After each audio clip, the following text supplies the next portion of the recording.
Mga igsuon kong mga Kristiyanos, unta, when it comes to prayer, kung pag-ampo ng isgutan, kita unta ang pinakabagaog naong nga mag-ampo sa Dios alang sa atong mga isig kaingon. Dili ta mag-ulaw-ulaw sa pagbalik-balik sa Dios.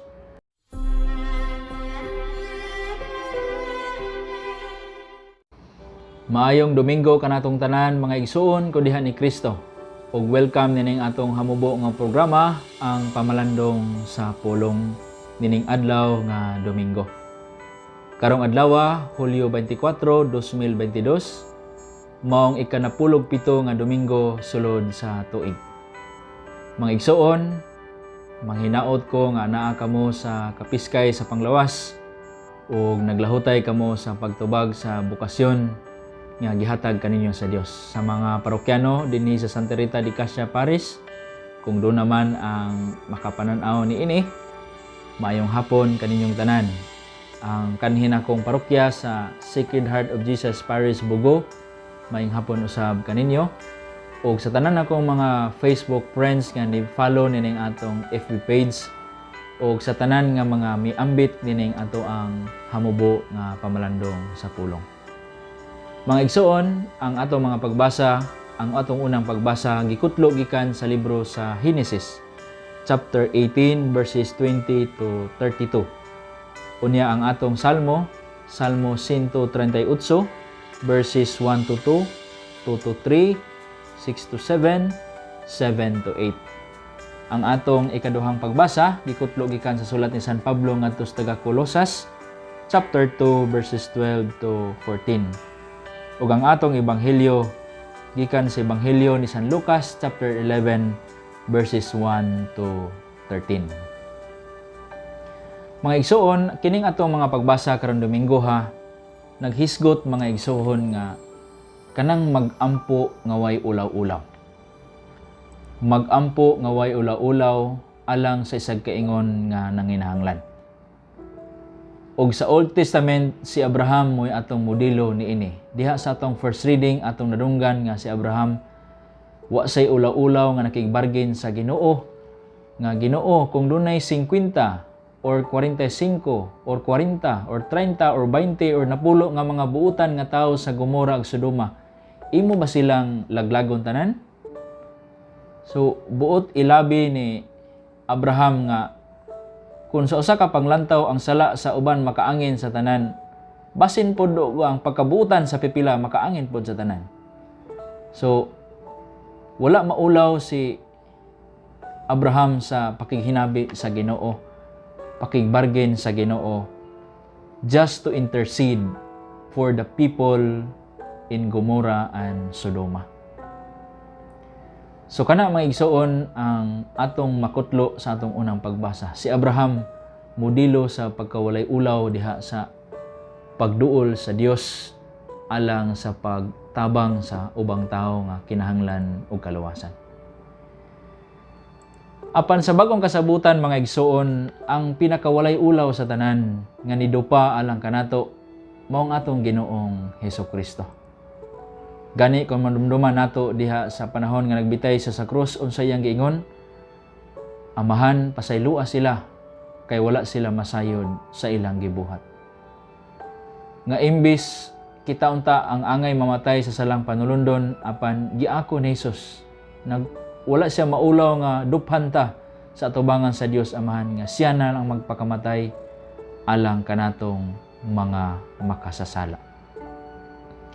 Busa mga igsuon, matod pa ni San Pablo sa atong second reading, tungod sa kamatayon ni Hesus sa krus ug sa iyang pagkabanhaw, diha sa atong bunyag napapas ang atong mga kasalanan ug nakaambit ta sa kinabuhing dayon. Ug nahimo kining posible tungod kay wala ta gikaulaw sa atong Ginoong Kristo atubangan sa Dios Amahan. Iya tang giduphan, iya kitang kitubos. Busa angay lang mga igsuon nga sa public ministry sa atong Ginoo gitudloan niya ang mga tinun-an sa pag-ampo nga way ulaw-ulaw. Diha sa atong ebanghelyo atong nadunggan kining Sambingay mahitungod sa usa ka tawo nga namaylo siyang amigo og tulo ka pan tungkol niabot yang bisita tungong gabi wala sa ikapaambit ni ini. Ug matod pa ni Hesus, sultihan ko kamo nga bisag higala kaniya dili siya mobangon og mohatag kaninyo og pan, apan mubangon siya og mohatag kanimo sa tanan nga imong gikinahanglan kay wala ka man maulaw sa pagpunay og pangayo. So kining amigo nga iyang bayluhan sa pan, mubangon siya dili tungod kay amigo sila, kundi kay wa man maulaw kining iyang amigo sa pagbalik-balik sa pagpangayo, pagpamaylo og pan. Para asa man? Para sa isig kaingon nga nanginahanglan nga iyahang bisita. Duha ka punto mga igsoon alang sa atong pamalandong. Una, wala ta gikaulaw ni Hesus atubangan sa Dios Amahan. Iya tang giduphan. Busa kita usab dili maulaw sa pag-ampo alang sa atong isig katawo nga nagpaampo kanato. We Christians are shameless intercessors for all people. Nga ang content sa atong pag-ampo alang sa tanang mga tao, labi na gyud ang mga nanginahanglan. Busa, kung adunay maghangyo sa atong pag-ampo, please, we don't take it for granted. We take it seriously. We have to pray for that person, for that brother, for that sister. We have the responsibility to pray for each other. Gani si Papa Francisco nag-popularize sa 5 fingers prayer just to guide us diha sa pag-ampo nato sa tanang mga tao labi na ang nanginahanglan.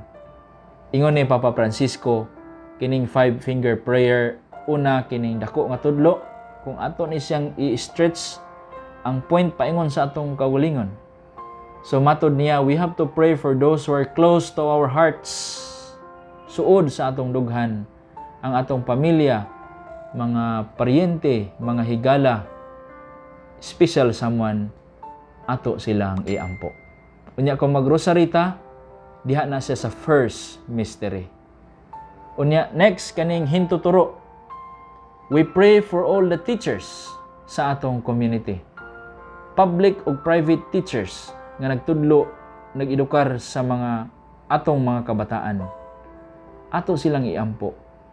Nga unta, dili lang nila tudluan ang mga bata about lessons but faith, hope, and love diha sa kinabuhi. We pray for those who preach and teach the Catholic faith throughout the world. Ang atong membro sa clergy, ang atong mga lay missionaries throughout the world, ang atong mga katekista nga naghago diha sa atong mga eskwelahan, atong mga CFD, ug ang tanan nga mga ginikanan nga nagtudlo sa ilang mga anak mahitungod sa pagtuong Katoliko. Unya, ikatulo, kining pinakataas nga tudlo, we pray for the leaders of our community.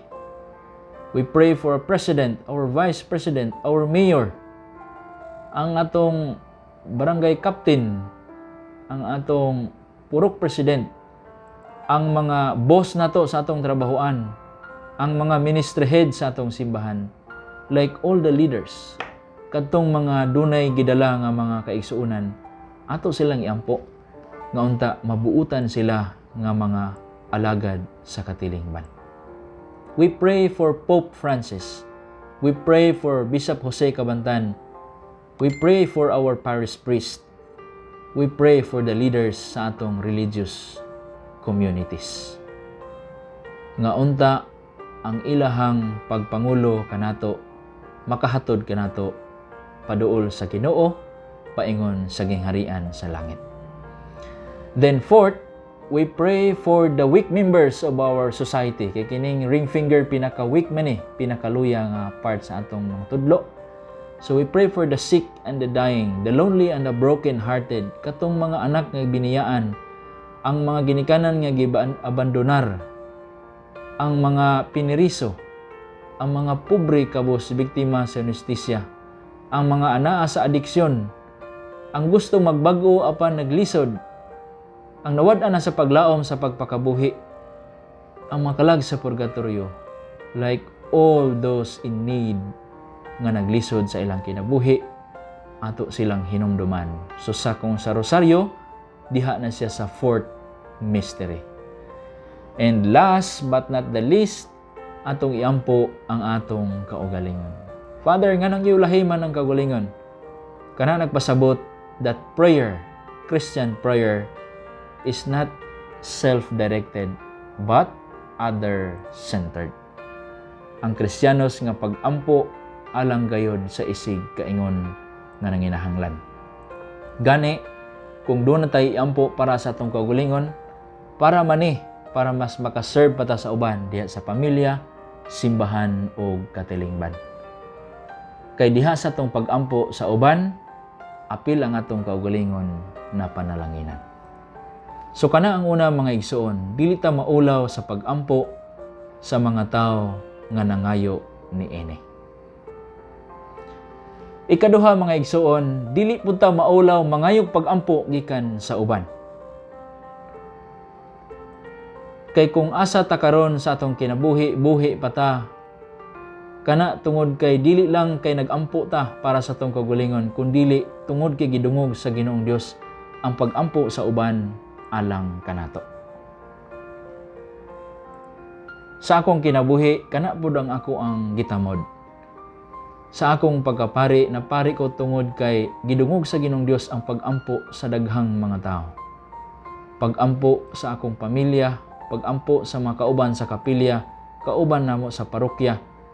Ang mga parokya o communities nga akong na-assignan, ecumenical communities and interreligious communities nga akong napuy-an. Ang mga parokya nga akong na-assignan, lakip ang parokya dinhi Santa Rita o sa Bugo. Ang akong mga kaila nga mga kabos, ang akong mga kaila nga mga adunahan apan nagsalig sa Dios, like the whole Archdiocese who ever prayed for me, mao ang hinungdan nganong niya pa ko karon. And it applies to all of us. Daghan membro sa atong simbahan nag-ampo kanato bisan wa kita mailhi. Busa kita mga igsoon, di ta maulaw mohangyo og pag-ampo gikan sa atong mga kaila. Mga ginikanan, magpaampo ta sa atong mga anak. Mga anak, magpaampo ta sa atong mga ginikanan.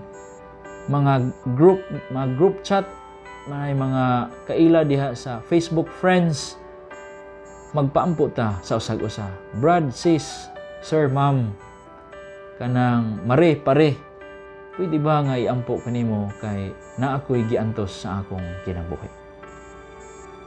So kana mga igsoon, magdili ta maulaw magpaampo gikan sa mga tao nga atong ikahibalag adlaw-adlaw. Magpaampo ta sa mga kabus o sa mga nagantos. Usa sa akong kasinatian isipari kanang magsandalan ako, kung ang masakiton makaistorya pa o makadungog, muhangyo man ko nga, "Nay, tay, please pray for me," aron makalahutay ko sa akong pagkapari. Ug muando si nanay, si tatay. Ug nindot paminawon nga ang usa ka Kristiyanos nga nagantos apan pasalig nga iampo ta. Matod pa mga igsoon, ang pag-ampo sa usa ka tawo nga kabus sa langit mulapos. Ang pag-ampo sa usa ka tawo nga nagantos makasantos. So kana mga igsoon, usay maghunahuna ta, kita ang mag-ampo alang sa mga naglisod. But actually it's vice versa. We ask the poor to pray for us. Aron malig-on ta sa atong kinabuhi. Mga igsoon kong mga Kristiyanos, unta, when it comes to prayer, kung pag-ampo ng isgutan, kita unta ang pinakabagaog naong nga mag-ampo sa Dios alang sa atong mga isig kaingon. Dili ta mag-ulaw-ulaw sa pagbalik-balik sa Dios. Gani diha sa katapusang bahin sa Ebanghelyo, si Jesus nagpaila sa atong Ginoong Dios isip atong amahan. Nga matod niya, kung kita nga mga amahan sa kalibutan, makahatag tag mga maayo ngadto sa atong mga anak, unsa pa ka ang Dios nga atong langitong amahan nga naa sa langit. Kanunay siyang maminaw sa atong mga pag-ampo o maghatag sa atong mga kinahanglan o bisan unsang butang nga maghatod kanato sa kaluwasan. Ang atong salmo responsoryo nagpahinumdom kanato niini. Ingon sa atong salmista, Ginoo, sa adlaw nga nangayo ako gihinabang, imo ako nga gitubag. Matod pa mga igsoon, dunay tulo ka tubag ang Ginoo sa atong mga pag-ampo. Matod pa ni Father Harold Parilla sa iyang homilia, ang Ginoo motubag, oo, pero dili pa karon, dili. Oo, tungod kay ready ta mo dawat sa atong gipangayo, makaayo sa atong kalag, ihatag dayon sa Ginoong Dios. Oo, pero dili pa karon, meaning delayed gratification tungod kay dili pa ta andam mo dawat sa atong gipangayo. Kinahanglan pa ta og pagpangandam sa kaugalingon. Kay basin mo'y hinungdan nga malayo ta sa Ginoo sa atong gipangayo. Ikatulo, dili kay kahibalo ang Dios unsay makaayo o makaluwas kanato. Either which God has heard our prayer and our prayer for other people. Daghang salamat mga igsoon sa inyong pagtan-aw. If you find this video helpful sa inyong faith life, please subscribe to my YouTube channel and please don't forget to hit the notification bell for future videos. God bless you.